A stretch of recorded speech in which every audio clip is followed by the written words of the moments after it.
Eu diria que hoje, tá, desses blocos políticos majoritários, o mais atrapalhado, mais escangalhado nessa história é o STF. A situação do STF, no caso do Banco Master, ela é aterradora, tá? É uma situação que demanda, vou colocar aqui, né, um país sério, esses ministros todos caíam. Vamos lá, meus queridos amigos, eu já vou começar direto ao ponto sobre a questão dos últimos desdobramentos do Banco Master, tá? Porque vocês estão vendo que esse escândalo tá maturando aos poucos, ele vai maturando, vai subindo, os envolvidos estão, vamos dizer, cada vez mais envolvidos, os números são cada vez mais assustadores, e nada acontece feijoada, né? E nada acontece feijoada porque, vamos ser bem direto, eu vou começar já a live já entregando o final de tudo. Nada acontece feijoada porque absolutamente todo mundo que importa na República tá na folha de pagamentos do Banco Master. E eles estão na folha de pagamentos do Banco Master de maneira, vamos dizer, absolutamente autônoma, tá? Ninguém ali foi, oh meu Deus, entrou esses 30 milhões de reais no meu bolso pra eu não falar do Banco Master. Não, tudo bem, né? Vai que, né? O meu bolso é o fundo. Cara, é bem simples. Todo mundo sabia o que estava fazendo, todo mundo que foi comprado, todo mundo participou disso. Eu acho muito engraçado que outro dia tava a Gabriela Prioli defendendo o Banco Master. Ela que trabalhou para um dos advogados, um dos escritórios de advocacia mais, vamos dizer, hypados, leitores de livros de São Paulo, que é o Toron, e ele também tá envolvido no universo do Banco Master. Que curiosidade, pode ser que seja uma mera coincidência, sério, família Riso? Ela que é muito amiga do Augusto de Arruda Botelho, formado na Unip, não sabia, né? Ele que paga de intelectual, formado na Unip. Então, formado na Unip, pegou, estava um avião, ele que trabalha, né? Agora tá jogando pra turma do Banco Master, pegou um avião, viajou junto com o Toffoli, né? Como se fosse a coisa mais normal do mundo. Um advogado de defesa do caso viajando com um juiz que deu uma canetada absolutamente obscena em favor do Banco Master, tá? Descobriram a turma da Operação da PF que o Alexandre de Moraes, através da esposa dele, vamos botar aqui, a esposa dele que não tem nenhuma relação profissional com ele, é apenas uma mera coincidência, ela havia um contrato de 130 e poucos milhões de reais, 120 e poucos milhões de reais, coisa de 3,6 milhões de reais por mês, tá?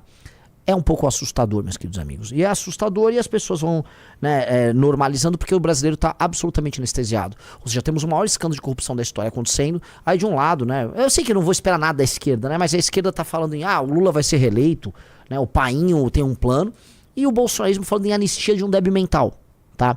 E aí, como essas forças, elas dragam a energia cívica do brasileiro, a energia cívica nossa é dragada para isso, as pessoas não estão fazendo absolutamente nada sobre o Banco Master. Eu posso falar pra vocês, Renan, se vocês não chamam a manifestação, ninguém vai. A população tá anestesiada. A polarização fez com que as pessoas perdessem uma capacidade objetiva de julgamento da gravidade das coisas. Então, objetivamente, as pessoas deveriam olhar pro caso do Banco Master e falar, ok, se tem algo que merece que a gente vá pra rua, é isso. Ok? Tá todo mundo envolvido do STF, é os maiores grupos políticos do Brasil, alguns dos maiores grupos empresariais do Brasil. Temos que ir pra rua. Mas não, porque como as pessoas passaram a relativizar tudo isso, né? E aí se você é de direita, o seu cara de direita pode roubar, e se você é de esquerda, o seu cara de esquerda pode roubar, você meio que ficou meio que, essa história não... Né? História não atende meus desígnios e meus interesses. E se eu for falar em termos de faccionalismo, isso faz sentido, porque quando a gente olha, né, e começa a falar sobre o que virou a política no dito ocidente, nas ditas democracias ocidentais pós-redes sociais, a gente caiu num exercício de faccionalismo que precisa ser absolutamente cínico em si. Porque você precisa apenas que sua facção vença. Você não precisa que a sua facção seja virtuosa. Então se sua facção rouba, sua facção apronta, sua facção ela cruza certas linhas que não devem ser cruzadas, você vai fingir que nada aconteceu e você vai fazer piadas tentando justificar. E aí você vai apontar as incongruências, erros e roubalheiras da facção contrária. Os problemas do faccionalismo puro e simples é que a objetividade ela desaparece. E quando a objetividade desaparece, aí, vamos dizer, vira um vale tudo, e é um vale tudo cínico, mentiroso, e todos meio que saem perdendo, tá? Então, há um elemento aí em que você precisa ganhar a guerra faccional, ou seja, o nosso bloco político, ele precisa, por exemplo, derrotar o bolsonarismo e o petismo, mas você não pode se tornar, vamos dizer, em si parte do problema. E esse é o problema, geral. Então nada está acontecendo, porque todos os blocos aí, eles estão, vamos dizer, assumidamente cínicos, eles estão desavergonhadamente picaretas, e como, vamos dizer, esse escândalo do Banco Master, e aí há uma, vamos colocar aqui, há uma sabedoria por parte do Vorcaro e companhia em ter comprado todos os agentes políticos, né? A partir do momento que todos estão envolvidos, então ninguém pode falar nada. Então um bolsonarista não pode apontar o dedo para um petista ou para o STF, assim como o STF não pode apontar o dedo para um bolsonarista, e assim como um petista não pode apontar o dedo para o STF. Tá todo mundo meio que de mão dada, em maior e menor grau. Eu diria que hoje, tá, desses blocos políticos majoritários, o mais o mais atrapalhado, o mais escangalhado nessa história é o STF. A situação do STF, no caso do Banco Master, ela é aterradora, tá? É uma situação que demanda, vou colocar aqui, né, um país sério, esses ministros todos caíam. Em um país sério, esses ministros todos caíam. A República Nossa não faz absolutamente nenhum sentido mais. Falar que é tudo normal, você me desculpa. Né? Não é, é uma situação absolutamente anormal, é uma situação de anomia. E ela mostra outra coisa, tá? Vamos cair aqui, né? Atenção, Nando Moura, vem aqui, vem pra live, vem ver, tá? É uma situação que quando a gente passa a puxar aquela própria leitura do Curtis Yarvin, tá? Sobre essa coisa da tripartição dos poderes, é meio bobo, porque a tripartição dos poderes parte de uma ficção, que é a ficção de que os poderes, de fato, eles vão ficar restritos às suas funções. Eles vão ter todos os poderes, vamos dizer, uma noção, vamos dizer, comum de nação. E aí, né, eles vão só ficar fiscalizando. Mentira. Aqui virou uma guerra de todos contra todos e os poderes em si passam a disputar uns com os outros essas posições. Então é uma guerra faccional não do ponto de vista meramente ideológico, mas é uma guerra faccional também do ponto de vista dos poderes da estrutura tripartite do poder estatal, aquele modelo do Barão de Montesquieu, que em alguma medida está falido também. E não está falido só no Brasil, ele está falido no dito Ocidente inteiro. Um dos problemas que o Ocidente vem enfrentando, desculpa fazer essa pequena digressão aqui, é que na competição com a Ásia, a Ásia leva vantagem porque o poder executivo ele é muito capaz, então ele realiza coisas. Então você vê assim, as cidades chinesas acontecendo, investimentos em infraestrutura, transformações sociais, transformações humanas. O poder executivo executa, enquanto aqui no nosso, né, no nosso universo aqui, tudo mitigado, as ações são mitigadas entre os poderes. Então, é frágil.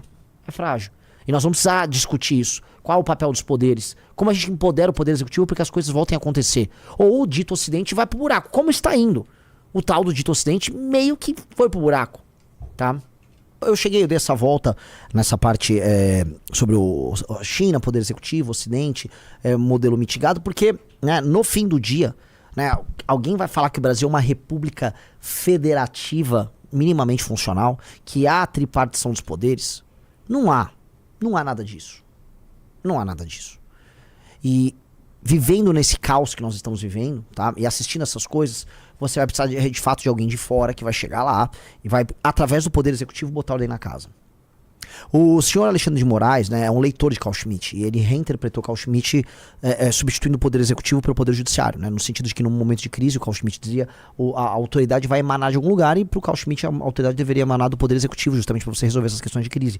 E isso foi desenhado por ele numa época ele, vamos dizer, ter um envolvimento um pouco maior com aquela turma que tem bigode e usa, né, aquelas roupas e se desfilava daquele jeito, né. O Carl Schmitt, ele temia a ascensão não só da turma do NAZISMO, mas também os comunistas, né, um período né, muito deflagrado de conflitos ideológicos muito radicais que tinham na Alemanha, na República de Weimar. Então, ele achava que o poder executivo em algum momento ia ter que, para resolver essa crise, né, exercer autoridade. Não rolou. O Alexandre de Moraes é um leitor disso e ele tratou o poder judiciário como fonte de onde a autoridade emanava e o judiciário iria resolver essas crises.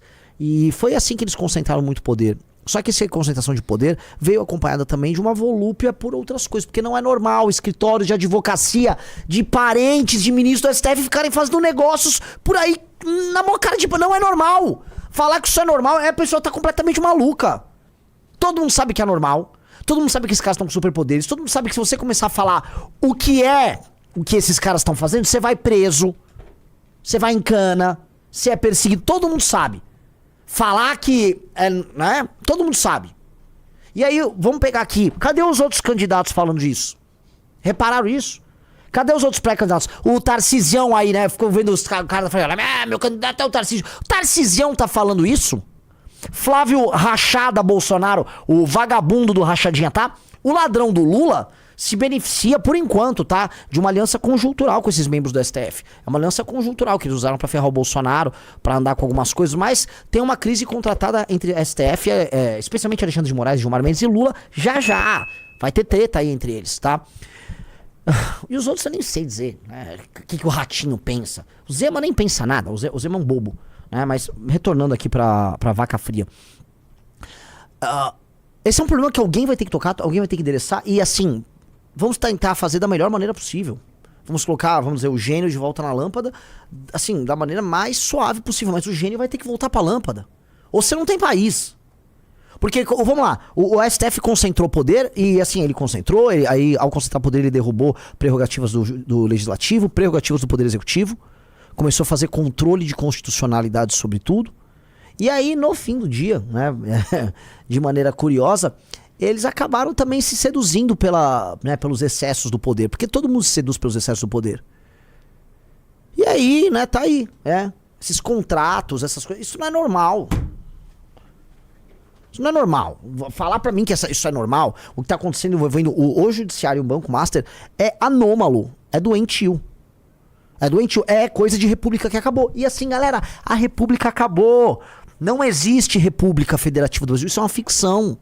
Isso é só um arranjo aí que tá nos governando, e é um arranjo, é um joguete de poder entre esses elementos.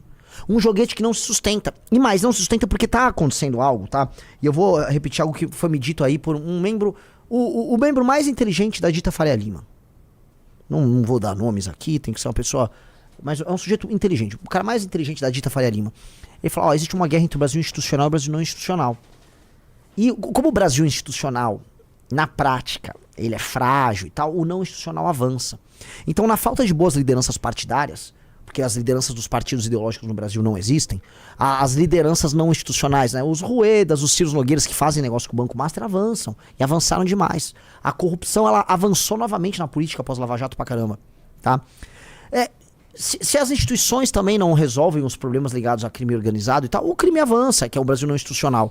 E aí o crime avançou num ponto que ele já chegou lá. Comando Vermelho e PCC chegaram lá. O PCC está no jogo. E aí, se eles, a ponto de ter relações que você vai cavucar, você vai achar relações entre o PCC, a parte financeira do PCC e o Banco Master também. Tá? Então, tá tudo lá. Fingir que isso não está rolando negar, né, a realidade. O problema é que esse Brasil não institucional, ele vai acelerar a corrosão e destruição do Brasil fictício, da República de 88. A República oriunda dessa Constituição doente, a República acabou. Vamos ser honestos. Curtiu esse vídeo? Então deixa o like e comenta aqui embaixo o que você achou. Quero muito saber sua opinião.